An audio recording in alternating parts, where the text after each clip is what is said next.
Hey, welcome back, everybody. Time once again to meet our community, the Hispanic business community here in Orange County, powered by the Orange County Hispanic Chamber of Commerce and Orange County's only community radio station, with the only man who could run this show today here, Ruben Franco. Welcome, sir. Hey, thanks, Paul. Appreciate it. Hey, we're excited. We have a great guest on today. We're very honored to have one of our candidates for governor here, our first candidate for governor that came in for our podcast, and we're very excited. Ian Calderon. Ian, thank you for being here. We appreciate it. Our podcast is called Our Community is Your Community. We like to share what we do here in the Orange County community. If we were a state, we'd be with the 22nd largest state in the country.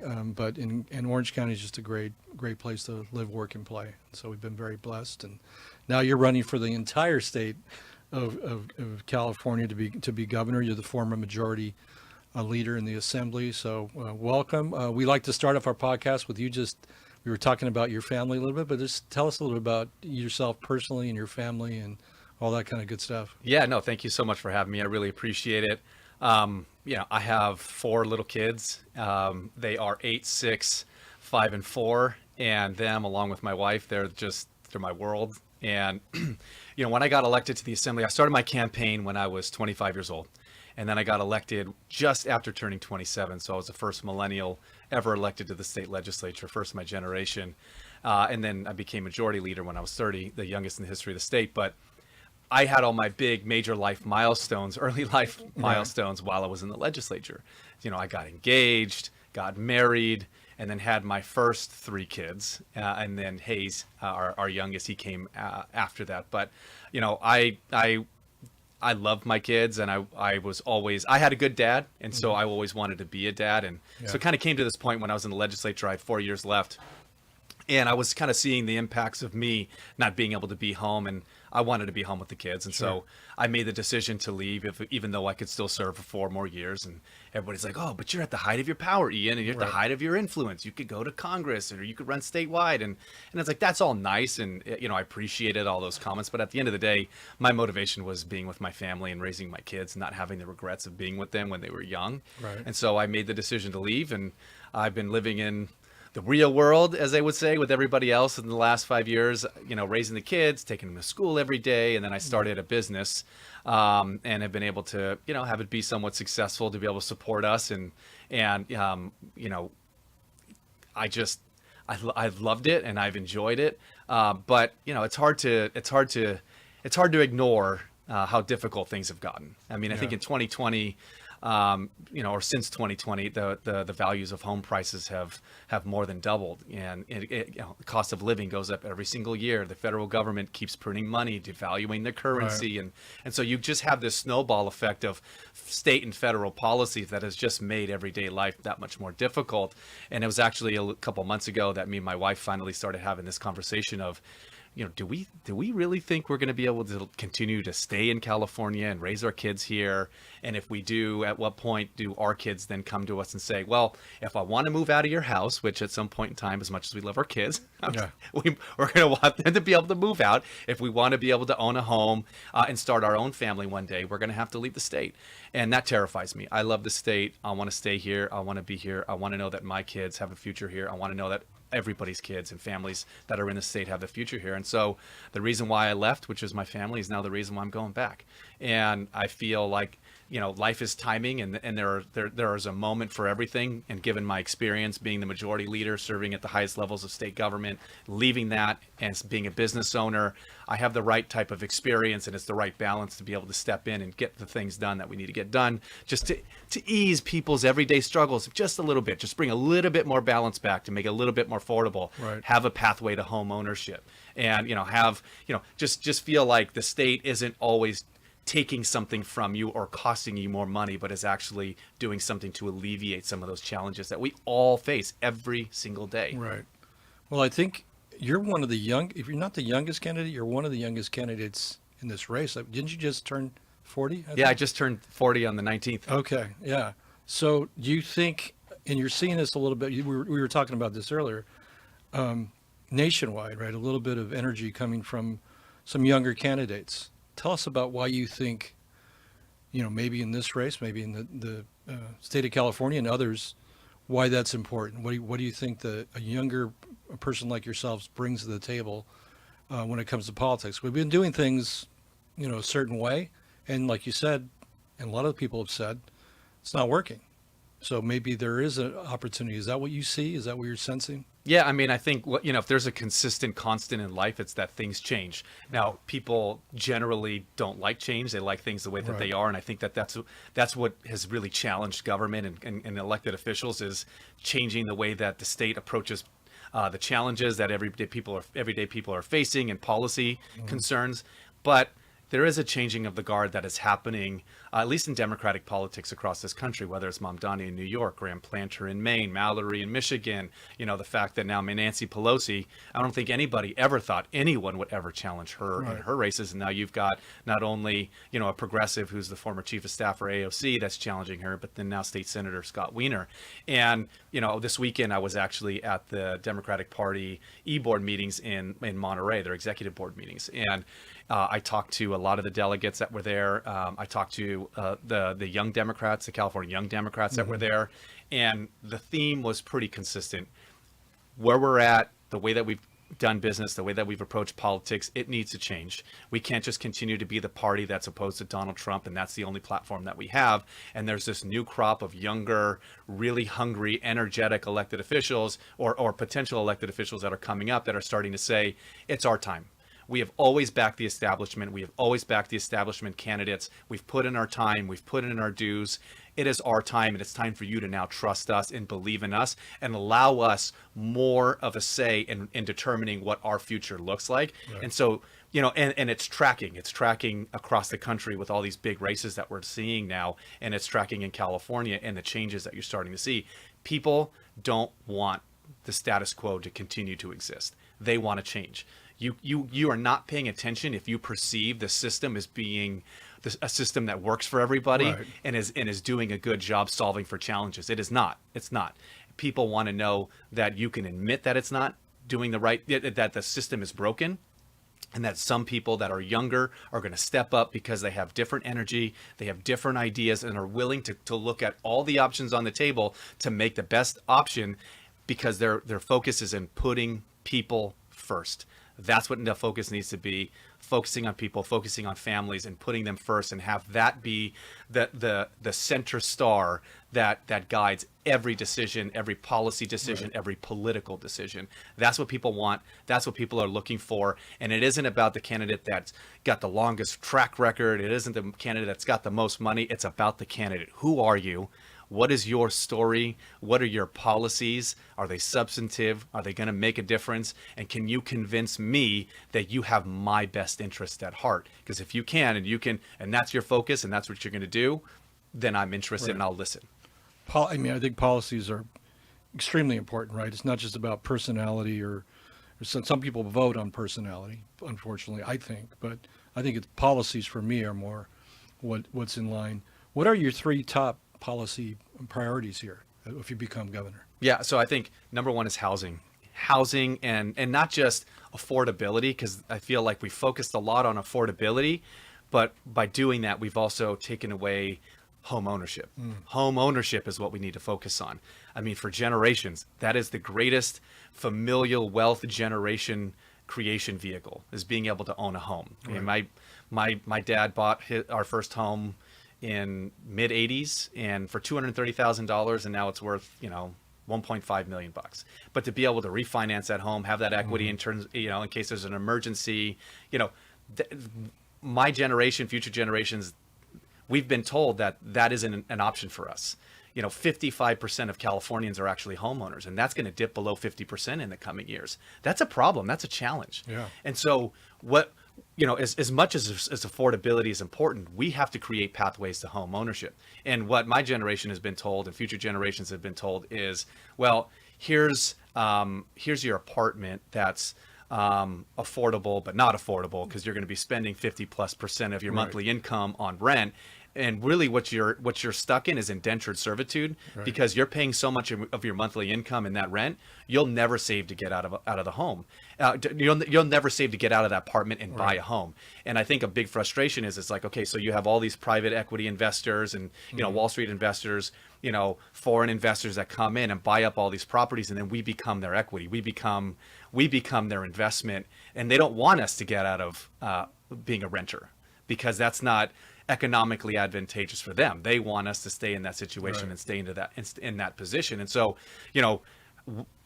I think institutional and foreign investors, they own nearly 1 in 5 homes in the entire state. 20%. Wow. 20% are owned by foreign or institutional interests. The median price home in California is $800,000, which is nearly twice the national average. And in order to afford that median priced home, you have to be making at least $235,000. And the average age of a first-time home buyer is 40 years old, my age. Yeah. I mean, that's insane. That is insanity. So you have to have affordable apartment. You need to continue to build infill, and build multifamily. But I think one of the biggest mistakes that we've made in this state is taking away the zoning and the ability to build single family homes. We've developed on less than 10% of the overall land mass in the state of California. We have to build single family homes.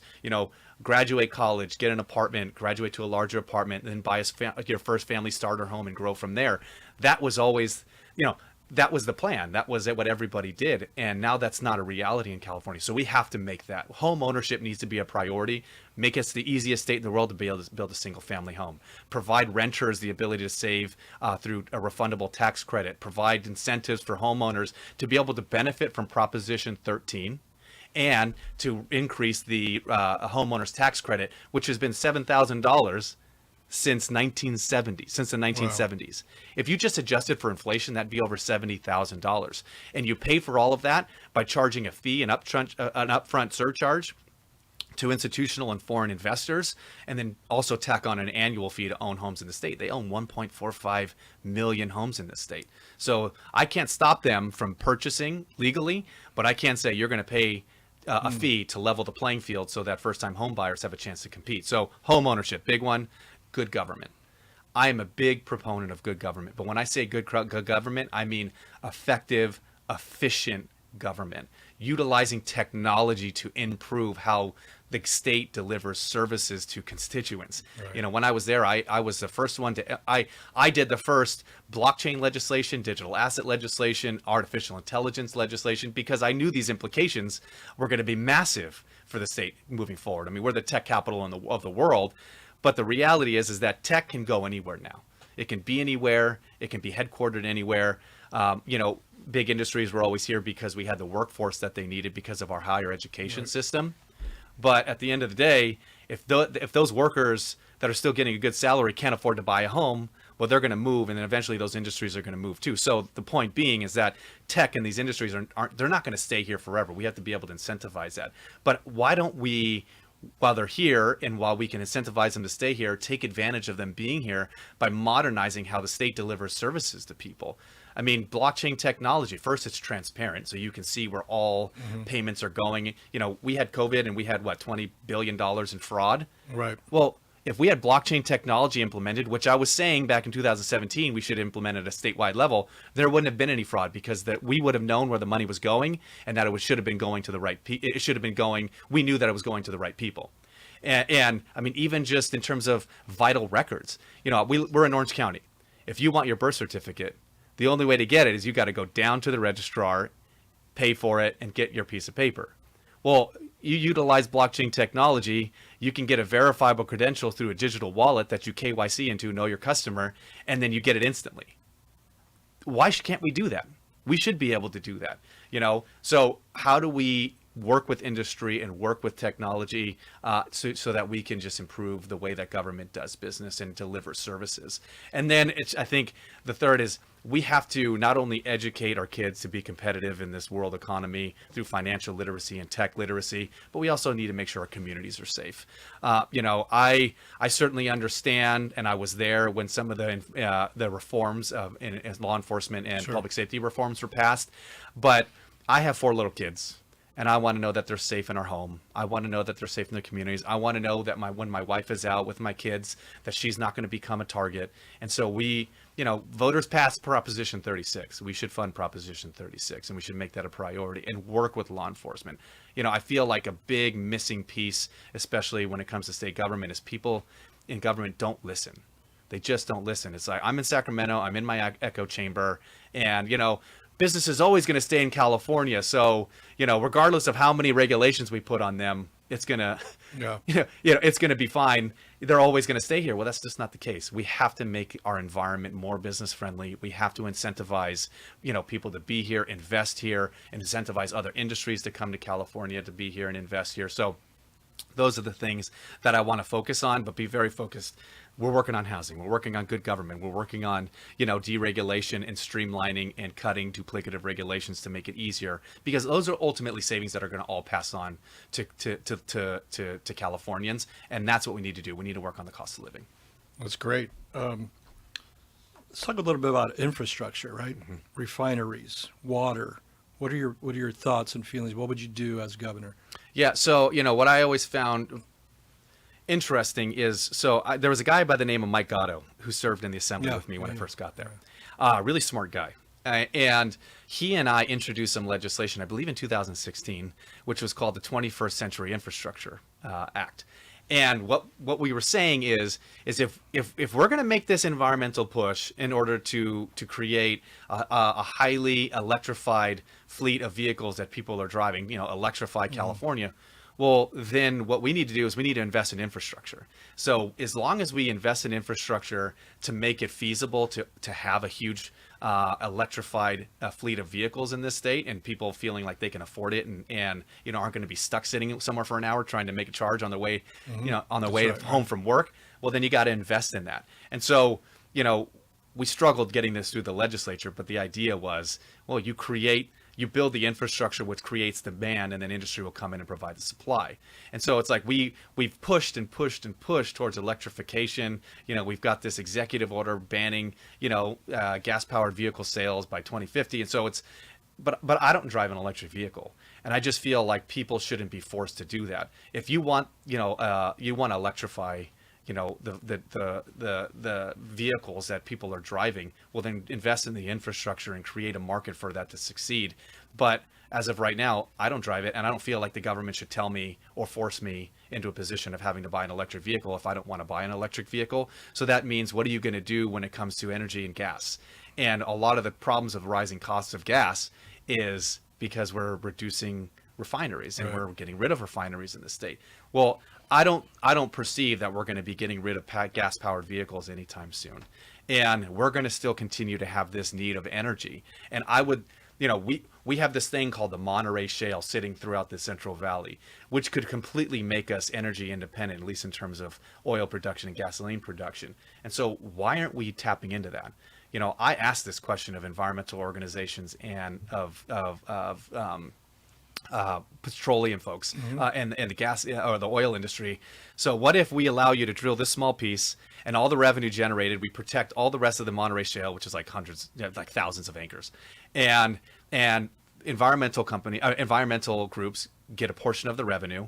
The state gets a portion of the revenue, and those environmental groups can use the revenue that they generate to grow and expand the projects that they're working on throughout the state, protect the lands that they already want to protect and the projects that they're already working on. And oil companies were like, yep, I'm in. I think that's a fair deal.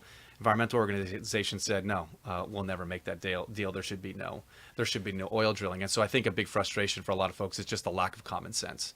Yeah.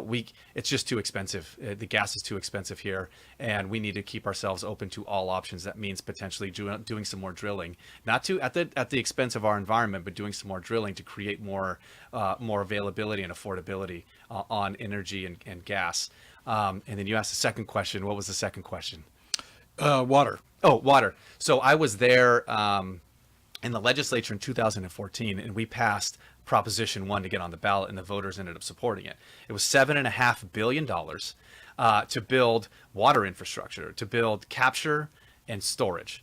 11 years later, not a single shovel is in the ground.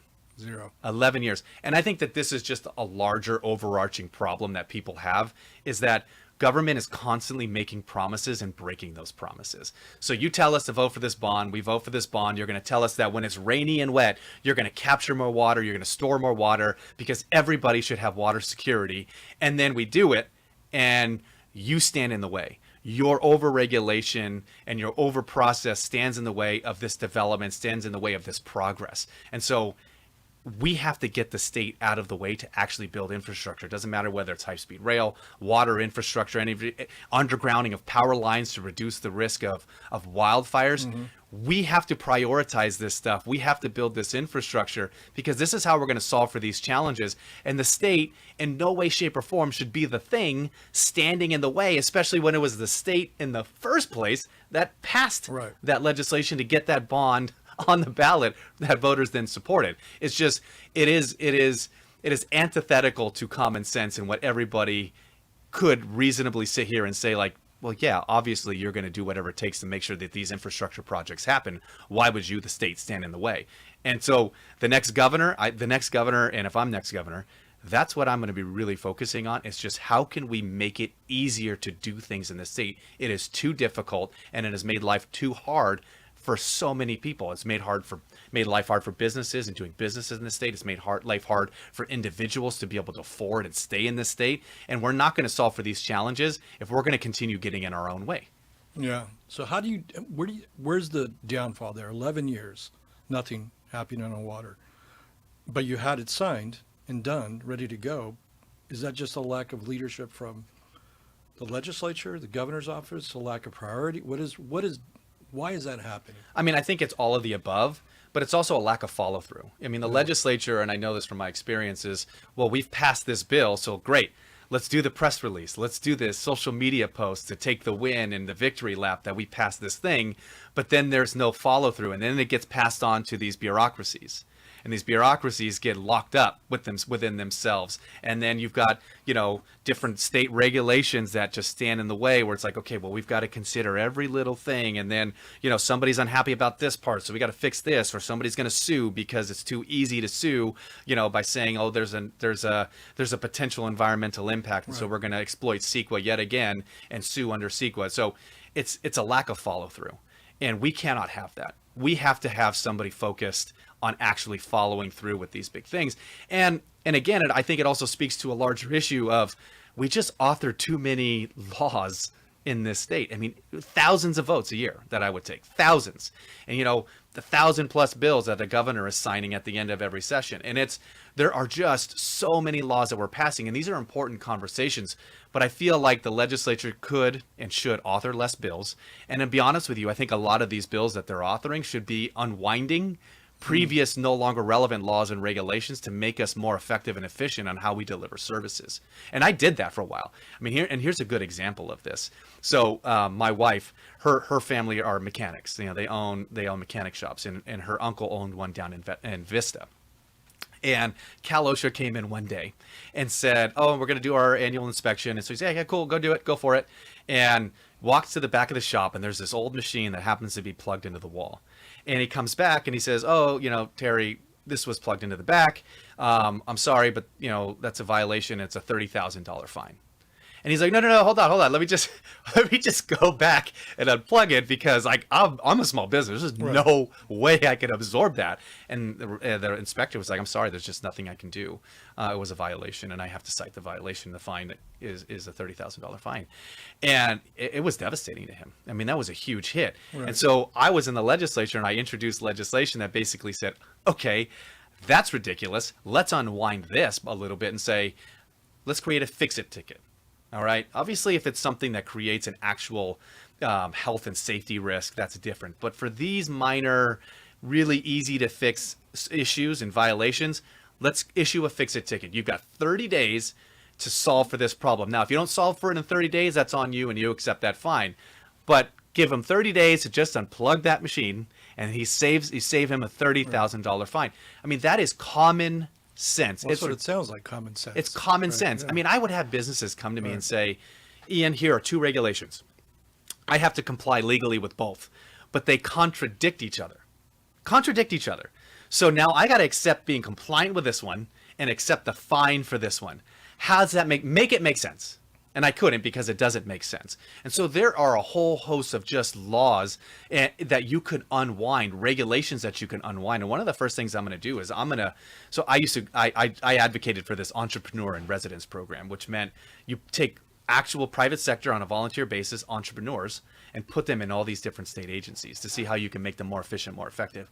I want to do something similar, but for duplicative and unnecessary regulations to streamline the regulatory process and make it easy, because our goal shouldn't be tripping people up and finding them. Our goal should be to make it easier for them to understand what regulations they need to be compliant with and get rid of all the roadblocks that are meant to trip them up or currently trip them up, because our goal is to just create safe, effective work environments and business practices, right, not to punish businesses for doing business in the state of California. That's common sense.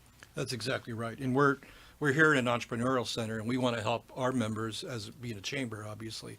And so anything we can do, to get some of the regulatory environment in check would be a blessing, right? 95% of our businesses here are small businesses. They're not, we think of Disney, which has been a great partner, and UCI and Cal State Fullerton, Edison and others. We're very blessed to have them as supporters of the chamber, but the reality is most of our businesses are small people dealing with a potential $30,000 fine or some kind of regulation that just drives them, unfortunately, sometimes out of business, not even be able to stay in business. Let me give you a little bit of context too on just the ridiculousness of all of this. We pass all these, or the state passes all of these regulations, and it's meant to level the playing field, protect consumers, protect the environment, do all these positive things, right? And so I was talking to a guy a couple of months ago. He's a lawyer and he does business out in the Central Valley, and he's a business owner, and he said, Ian, I kind of like that you guys are doing this because you've actually really you've created this moat around me. Because I'm a lawyer, I have money, I have resources. As much as it's a pain to actually comply with all of this, right, you've built a moat around me so that nobody else can challenge me and nobody else can compete with me. And so you keep passing all these laws and regulations that raise the bar to do business in California, and I think it's absolutely horrible. But for me as a businessman, because I have these resources, you're actually protecting me. You're making it impossible for Joe, whoever down the street, to ever be able to compete with me. I mean, think about that. That's the environment that we've created in this state. We have, where we talk about competition being so important and leveling the playing field and helping, female-owned businesses and minority-owned businesses and small businesses, because we're the party of small business. We've literally done the one thing to keep them from being able to compete with anybody that has the resources or more money. You can't, and you'll never get a change dynamic unless you address that. So if you lower these bars of entry when it comes to just doing business in the state, you create more competition and you're going to create more affordability. We want people starting businesses, but it is just too difficult. That's where we have to change our perspective and our mentality. And that's why you're starting to see this changing of the guard and a lot more people focus on these different ideas of who could be the leader and who should be the leader, because it's put all the options on the table and do the thing that just makes the most amount of sense. Competition is good. Create competition because it creates affordability and drops price, drops the cost of products and everyday life for everybody. So, that's where this state needs to move. And ultimately, so much less than being anti-Trump and it doesn't mean you don't stand up for your state, doesn't mean you stand up for your values and protect communities that are being attacked, but there's got to be an alternative. So when people eventually get tired of the authoritarianism that they perceive of, sending the troops in the communities, throwing innocent immigrants down to the ground, even citizens down to the ground, people will tire of that, just like people and voters tired of what the Democrats did in terms of being woke and creating that environment. That's what's going to happen on the right. And that's what's going to happen with conservatives. And I know this too, because I've talked to Republicans, and they have that perception as well. So if they keep going down this path, it's going to be like, okay, well, what else is there? And if we're in California, we're making it easier to do business. We're lowering their cost of living. We're providing a pathway to home ownership, and we're making communities safe again. That's the alternative. Not in just opposing a guy because you think you're going to get some internet clout, but actual policies making a difference in everyday people's lives. That's right. Well, we're here at a university, right? We came here because we were asked to come here by the UCI chancellor. He said, "Hey, do you want to be?" I said, "Of course, we'd love to be here." And we used to be at the Cal State Fullerton location before they sold the Irvine campus. So education's been very important to the Latino community, obviously, to the entire California community. But unfortunately, we're not where we should be when it comes to education. What are your thoughts? What are you going to do as governor when it comes to education? So when I was there, we did this really revolutionary thing. Well, the way the state dispersed funds was, if you did the state testing and you did well on state testing, you'd get more money. Well, that's interesting because you did well. And there were other schools and districts that didn't do well. Mm-hmm. So you think that maybe they need a little bit more attention. So what we did is this LCFS, local control funding formula. So what we did is we gave everybody more money. Good performing schools, and then schools that were struggling. Everybody got more money. But we shifted the thought process. If there was a lower underperforming school, they were going to get a little bit more so that they could try to solve for the challenges that they were facing. I mean, if you want to take a look at, crime, getting pathways to, good jobs and to college and, helping kids feel like they don't have to turn to some, nefarious way to support themselves and their families or get wrapped up in something that they shouldn't get wrapped up in. Well, school is the great equalizer. And if my tax dollars are going to fund that, I want it to be the best it absolutely can be, but you have to go and make these investments in these communities where the needs are the highest. Yeah. I also think we need to find ways so we can get parents, that are struggling, not pushing them into this world where they need to work 2 or 3 different jobs to support themselves, but being able to use technology to make their lives a little bit easier and give them more time to be with their kids and be with their family. That's going to make a huge difference. And you have to increase that funding, but you need more communication with parents. You need more parent involvement. I've got 4 kids in school. My youngest, he's not in public school yet, but he's in daycare. Me and my wife being involved is the big difference maker. Absolutely. Kids need their parents involved. Teachers need parents involved. School districts need to be listening to parents. And we got away from that. It's been more, here's the state, here's another mandate, and the state is going to dictate what you can and can't do. And sometimes there's going to be policies that have been passed where you don't even get a say in what's going on with your kid. The school is not even required to tell you. That's wrong. As a parent, I'm telling you, that's wrong. And we need to change that, and we need to flip that. But, we're going to go through budget cycles. The next 2 budget cycles are going to be $10+ billion. So we need to protect the funds that we possibly can in order to make sure that we're, providing the resources to these school districts that they need and increasing the funding per pupil. But we also need to educate them and to be more relevant. I mean, and have more relevant school skills for this changing job market. I mean, financial literacy. I authored a bill around 2016-17 that actually created 6 years of financial literacy courses K through 12, because my argument was, coming out of the recession, how can you expect kids and people to understand money and not make poor decisions with that money if they're not financially literate? Right. And so I said, every kid graduating high school in California is going to be financially literate. They're going to understand money. They're going to understand interest rates. They're going to understand loans. And they're going to understand the stock market, because a whole economy is built up on this thing that a bunch of people aren't being educated on unless they choose to be in college. And I fought really hard to get that done. And there are 2 political issues that are the big ones in the state that are the most political. That is education and water. Nobody thought I was going to get this through. And I got it through, even to the point where the Senate chair of education had her consultant speaking on my bill about why it was a bad bill, or we shouldn't support it, why it needed to stop. And I'm looking at all these senators that are parents on this thing, and I'm just like, guys, like, we need this. And they're like, I agree with Ian. We have to financially educate our kids.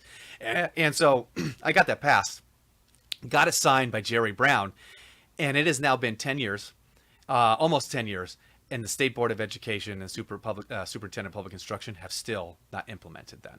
It was supposed to be implemented within the social studies curriculum when it was updated. Well, it was updated in the last year or 2, and they never included it.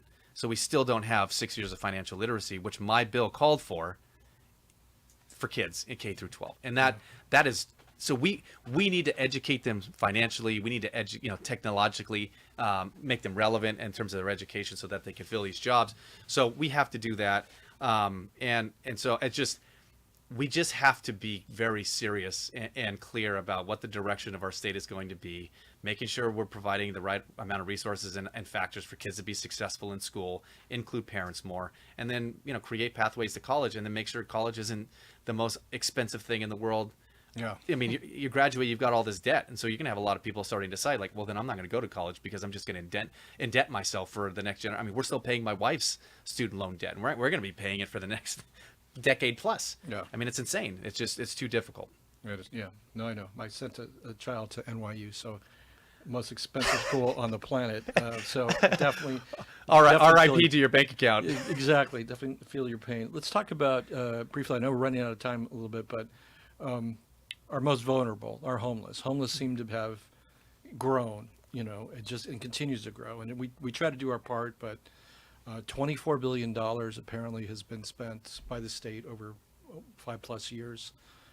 Where did it go? And what do we need to do? I don't think we've really taken a deep dive from a state level and just, gathering all the people who are part of this and saying, look, there's got to be a better way to do this. We're not meeting our needs, what we need to do for people who are the most vulnerable. So what can we do? What will you do as governor, or pledge to do as governor when you become governor? Yeah, that's exactly what it's going to take. It's going to take completely reevaluating it. I mean, it doesn't matter whether it's homelessness, housing, education. Everything needs to be reevaluated, because you can't be doing something for so long, see the challenges that are being presented, and continue to convince yourself that that's the best way or the only way to do something.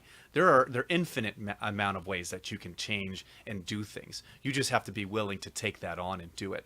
I mean, homelessness comes down to the lack of affordability and the lack of pathway to home ownership, and so you can try to solve for that over years while creating that pathway to home ownership. But also at the same time, it is really frustrating knowing that we sent all this money.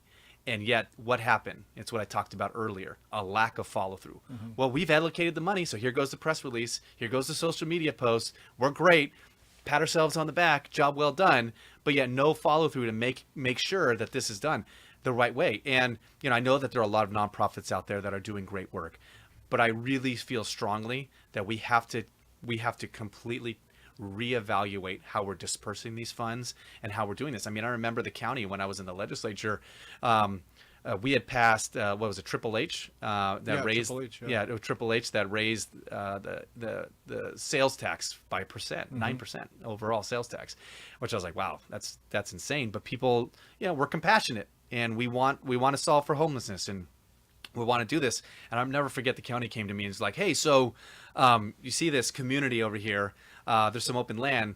Do you want us to build a container community, like out of shipping containers? Right. And it's just like, no, there's a lot of people that are here that's not going to solve the problem. And what it illustrated to me was that there was a lack of a plan. And I think that you've got Lindsay Horvath on the Lake County Board of Supervisors. Right. I think that she's doing great work. She's just put time and effort into building this new facility. But I think people, as compassionate as we are, it's like, okay, we need to start seeing a dent being made in this, and a large dent. So we need to get, solve for the use, for the mental health crisis that are afflicting these folks, the drug use, an open drug use on our streets that we can no longer allow. Make sure that they're getting into facilities, getting that hope, and that there's that pathway to getting a job, and providing incentives. And there are some that the state does. Like, there are some hiring incentives for businesses to hire folks that are experiencing homelessness or on the verge of experiencing homelessness, but increase that. But the solution's going to have to center around working and having open conversations with local elected leaders, businesses, and legislators on, okay, we got to rethink about our approach and figure out what the next step and what the next evolution of this is going to look like. Yeah, I agree. I mean, it's a hard task. All these tasks are difficult. I can't believe we run out of time already. Hey, it went fast. It went by fast. But thank you for coming on. We'd like to say a few last words. Yeah, I mean, look, at the end of the day, it's just difficult to live in this state, and I refuse to believe that it has to be that way. We made decisions that made life difficult for us here. we certainly have the power and can be in the position to make decisions to make it easier to live here. And our kids deserve a right to stay here. Our families deserve a right to stay together. We deserve a right to path to home ownership, and it can be done. It absolutely can be done. We just have to be willing to not accept what has been as what needs to be and will always continue to be. We have to be willing to change it. Well, thank you. And you have a website? Yeah, ianforgovernor.com. Yeah, that's simple enough. Thank you. Thank you, Ian. Thank you for being here. We appreciate it. Good luck with your race, and we look forward to seeing you around the next year or so. Thanks, as buddy. You run for governor. I appreciate it. Thank you for having me. It means a lot. Thank you. Thank you, everybody, for listening today. Thanks, guys.